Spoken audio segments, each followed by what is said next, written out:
And joining us now is Chris Farrell, Director of Research and Investigation at Judicial Watch. Chris, welcome back to Victory News. Great to be with you. Thanks. Chris, you just heard the threats of Iran's foreign minister of a massive Hezbollah attack from the north if Israel moves on Gaza. The Pentagon has ordered a second aircraft carrier strike group to station near Israel. Is that enough, do you think, to deter Iran and Hezbollah from joining the Israel-Hamas conflict?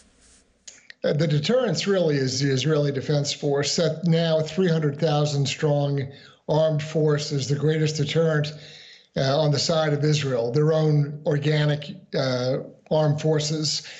The dispatching another carrier strike group is largely symbolic. The Israelis can take care of their business for themselves, although Hezbollah does present a more sophisticated and larger military threat to Israel. For example, Hamas has unguided primitive rockets that they fire as terror weapons. Hezbollah has guided missiles which with much greater accuracy and pose a much greater military threat to Israel. Yeah, good point. Now, Joe Biden reminded 60 Minutes' Scott Pelley of one of the biggest reasons he is running again for president: to deliver world peace. When I ran, I said, the world's at an inflection point. The world's changing, but we have an opportunity to make it. So imagine if we were able to succeed in getting the Middle East put in place where we have normalization of relations. I think we can do that. Chris, I've got to ask you, how do you think President Biden is doing with his policy in the Middle East and Iran? Yeah, President, I almost feel sorry for him because the dementia is quite clear. He's delusional. An answer to a question like that and the examples that he gave show his level of detachment from what's going on. It is both sad and frightening for our security and safety at the same time.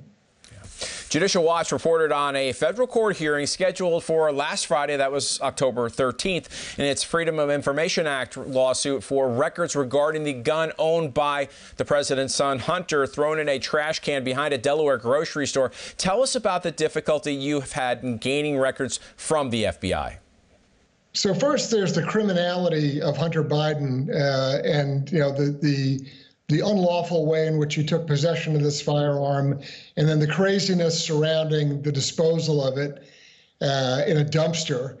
But then there's the second part of this is almost worse, and that is the law enforcement corruption between the Secret Service and the FBI over our ability to get a hold of those records and documents, where they have engaged in lying and double talk, which is the reason why we had to sue and go into federal court to compel federal law enforcement, in this case the FBI, although the Secret Service was involved as well, to compel them to produce the records. We're tired of hearing Hunter's lawyers talk about it. We want to see what the actual law enforcement records say. I might be wrong, but I don't even think Joe Biden or Hunter were under Secret Service protection when this happened, were they? They were not. And, you know, surprise, surprise, the Secret Service was sent out to the gun store to seize the records from them concerning the sale. And that's what I mean by the law enforcement corruption in this. Sadly, federal law enforcement in many instances acts as the sort of personal protection squad of the Biden family and Democrats more broadly. Yeah. Now, Chris, Judicial Watch reposted an op-ed you wrote entitled "Why General Mark Milley Should Be Court-Martialed." That's a strong call to action. Why did you write this?